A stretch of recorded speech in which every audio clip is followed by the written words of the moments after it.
로사의 책방에 오신 여러분 안녕하세요. 책 읽는 즐거움의 로사입니다. 여러분 어떻게 설명절은 잘 보내셨는지요? 가족이 많이 모이다 보니 주부들은 음식 준비에 일이 많아지는데 그래도 명절 문화가 많이 달라지고 간소화되어 저는 예전보다는 힘이 덜 든 것 같습니다.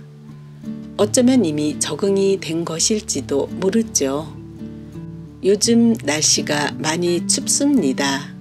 건강 조심하시길 바라며 오늘 소개해드릴 작품은 김홍신 작가의 굳센 사랑의 묘약과 천사가 가까이 계시니 두 편의 수필입니다. 작가님은 누구나 공감하듯이 사랑에는 희열과 환희, 행복이 있는 반면에 눈물과 아픔, 이별과 상처 또한 숨어 있다. 연인과 부부는 물론이고 좋아하는 사람끼리는 마음의 한쪽 눈을 슬쩍 감아주는 것이 향기나는 사랑의 묘약이다 라고 말씀하셨습니다. 자세한 내용 낭독해 드리겠습니다. 함께 감상해 볼까요?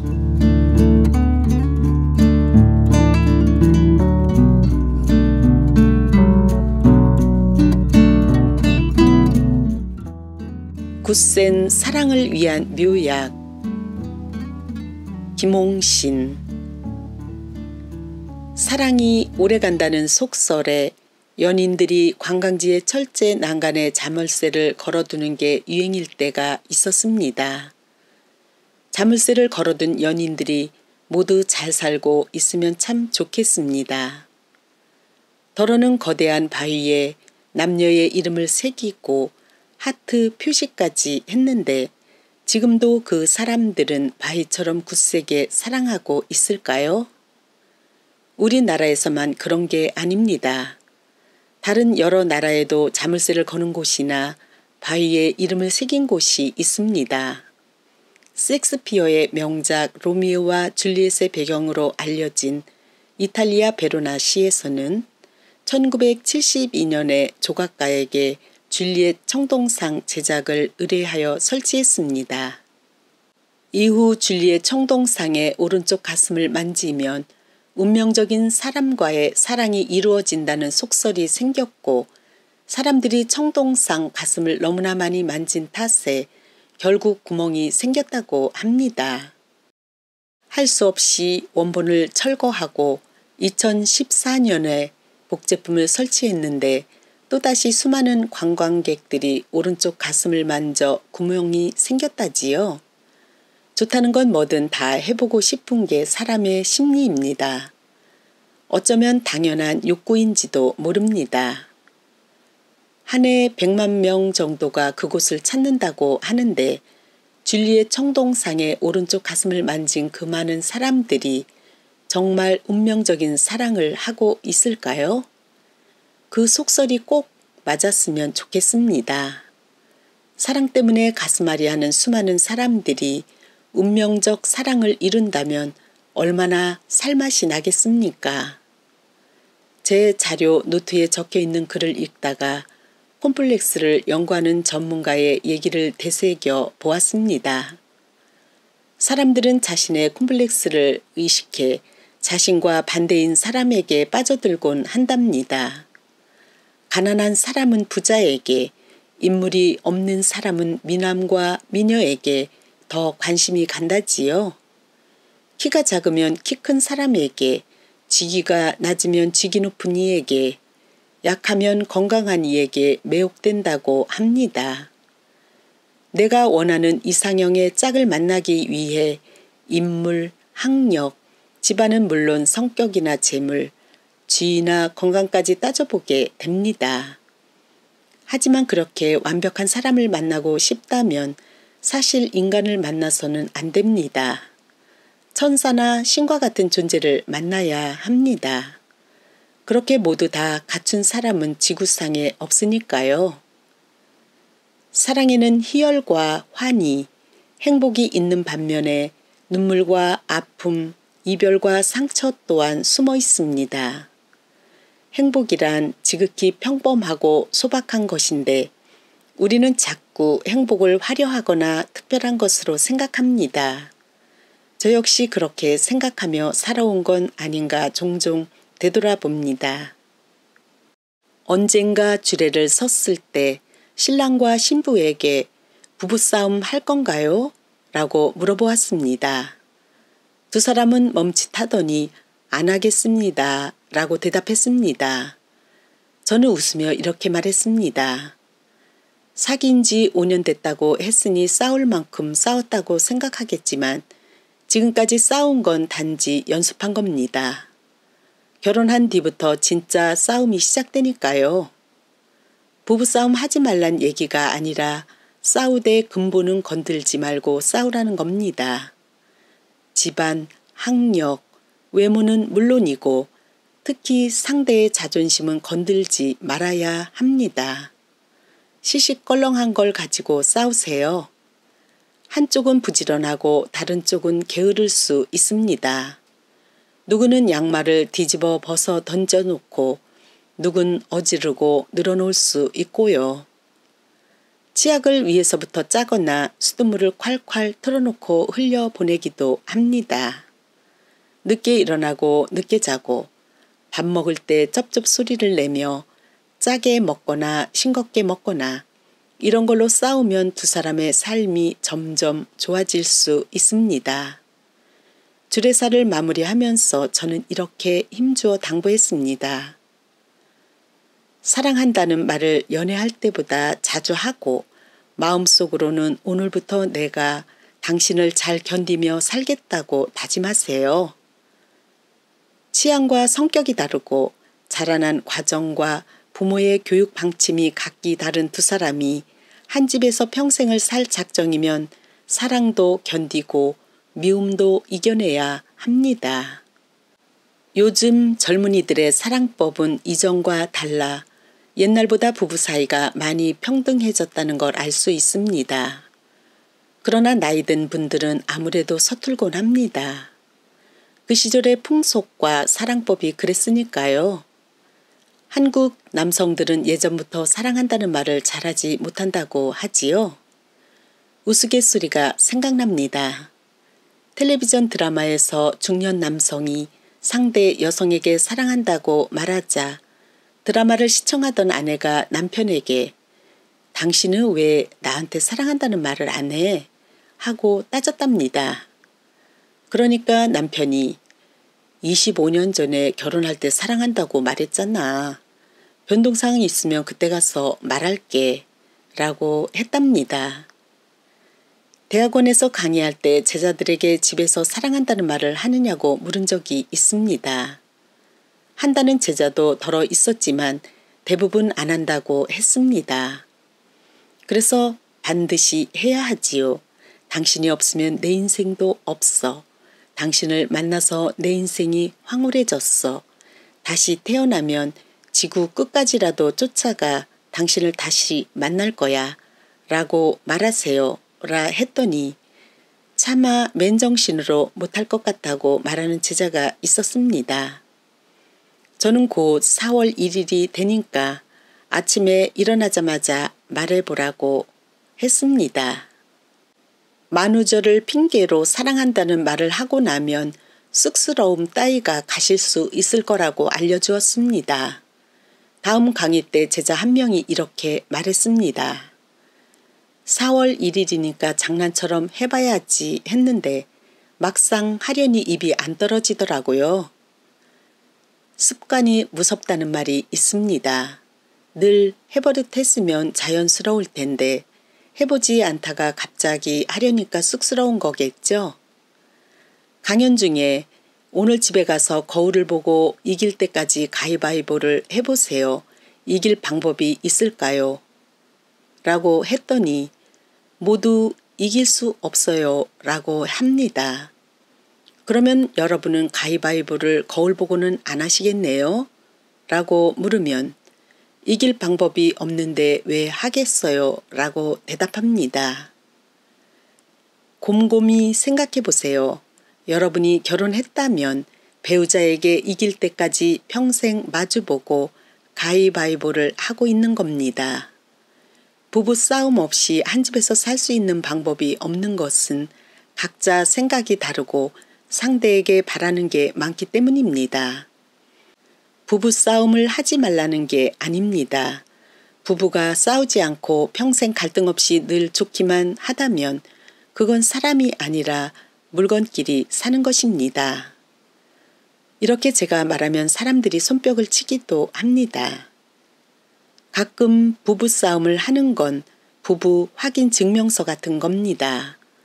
그러나 선수가 심판을 겸임하고 싸우는 건 이길 때까지 거울 보고 가위바위보를 하는 것과 같습니다. 그렇습니다. 두 눈으로는 상대를 바라보더라도 마음의 눈은 한쪽을 감아야만 합니다.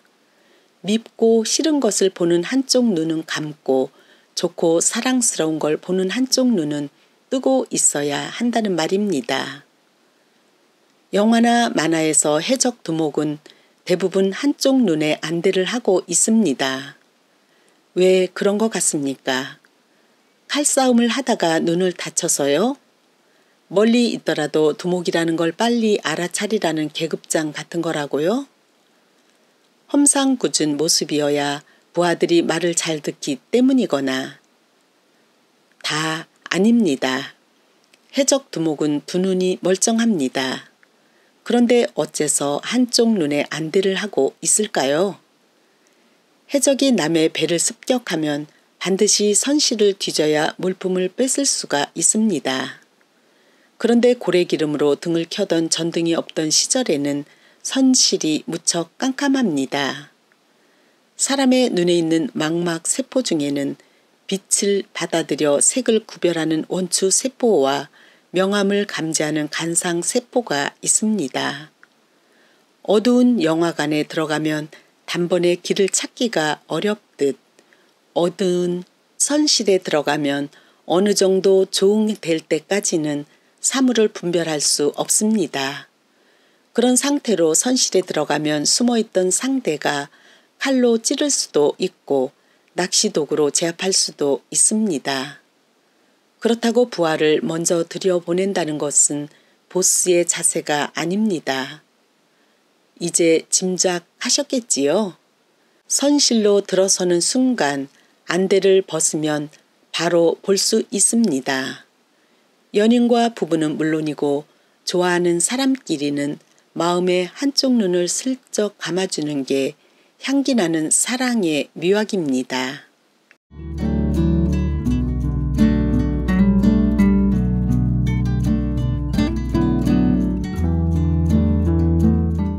천사가 가까이 계시니. 여러 해 전 아들의 결혼식에 오신 축하객들에게 감사의 마음을 전하려고 인생 사용 설명서라는 수필집을 출간했습니다. 제 가슴이 뭉클했던 그 뒷얘기를 꺼내보려 합니다. 아들의 결혼식을 앞두고 하객들에게 식사 대접만 하기 아쉬워 석 달 가까이 글을 썼습니다.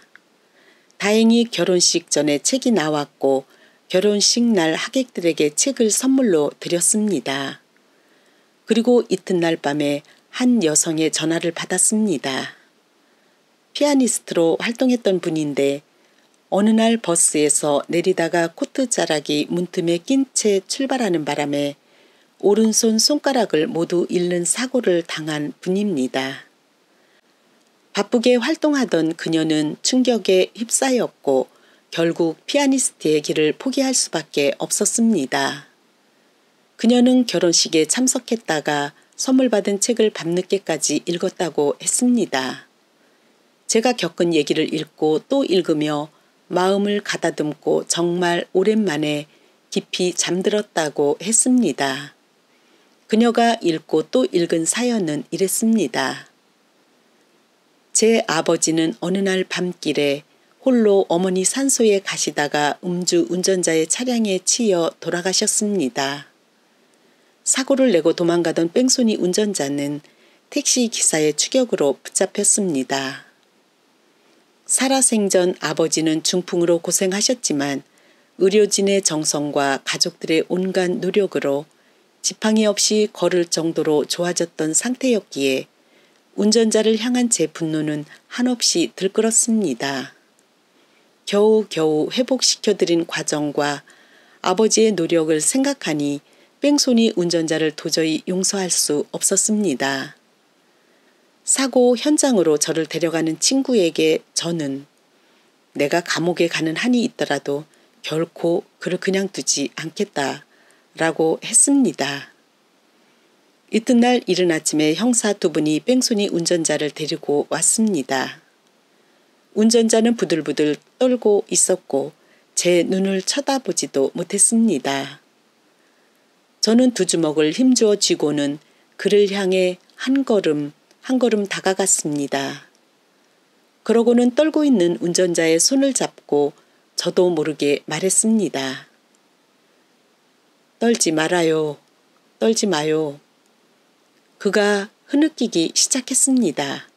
저는 그를 끌어안았습니다. 용서할 테니 떨지 말고 울지 말아요. 그리고 형사에게 이 사람을 함부로 다루지 마시라며 내가 아버지를 제대로 못 모신 탓이니 그리 알라고 했습니다. 이 글을 쓰는 지금도 제가 왜 느닷없이 뺑소니 운전자를 제 아버지를 죽인 자를 그 순간 용서한다고 했는지 명료하게 설명할 길이 없습니다. 함께 있던 친구가 제게 죽일 작정이라더니 만나자마자 쉽게 용서한다는 게 말이 되냐? 옛날부터 부모 죽인 원수는 대를 이어서라도 갚아야 한다고 했는데 내가 유명하다고 이름값 하는 거냐? 하며 저를 나무랐습니다. 그때 저는 할 말도 없고 가슴은 답답하고 머릿속은 텅 빈 듯 했습니다. 아버지에게 큰 죄를 지은 것 같았습니다. 부음을 듣고 바로 달려온 스승께 저는 그 얘기를 했습니다. 스승께서 하늘에 계신 아버님이 뭐라고 하실 것 같은가? 라고 물었습니다. 저는 망설임 없이 우리 아버지라면 그냥 용서하라고 하셨을 것 같습니다. 라고 대답했습니다. 스승께서 그럼 자네가 잘한 거네 라고 했습니다. 그 순간 가슴이 뻥 뚫린 듯 했습니다. 나를 옥죄었던 쇠사슬이 스르르 풀린 느낌이었습니다. 이런 제 사연을 읽은 피아니스트가 말했습니다. 선생님의 책을 읽고 그동안 수없이 미워하고 증오했던 그 버스 기사를 용서하기로 결심한 순간 가슴속에 있던 무거운 쇳덩이가 싹 녹은 듯 했습니다. 사고 이후 처음으로 마음 편히 잠들 수 있었습니다. 고마운 마음 전하려고 전화드렸습니다. 저도 뭉클한 마음에 이렇게 말했습니다. 천사가 제 가까이 계시니 저도 행복하고 살만납니다. 그렇습니다. 천사는 멀리 있지 않습니다. 남을 사랑하고 용서하는 순간 그 사람은 천사가 됩니다. 강연 중에 이런 얘기를 했더니 한 분이 손을 들고 물었습니다. 사랑하지 않고 용서하지 않는 사람은 뭡니까? 저는 소리내어 웃으며 말했습니다. 그런 사람은 그냥 보통 사람입니다. 저도 보통 사람일 때가 훨씬 많습니다. 사람들이 따라 웃은 뒤에 저는 덧붙여 말했습니다. 나를 욕하거나 미워하고 시기하는 사람이 있어서 그를 미워했더니 그가 죽거나 망해버렸다면 나는 보통 사람이 아니라 하느님급이겠죠. 내가 아무리 누굴 미워한다고 해도 그 사람은 죽지 않고 나에게 암세포 같은 게 생기고 인생의 재미도 없어집니다. 그 사람은 멀쩡한데 말입니다. 이렇게 되면 내가 그 사람의 노예로 사는 꼴입니다. 그래서 저는 에라 용서해버리고 주인답게 살자고 다짐한 겁니다. 그를 위해서가 아니라 나 자신의 화평을 위해서 말입니다.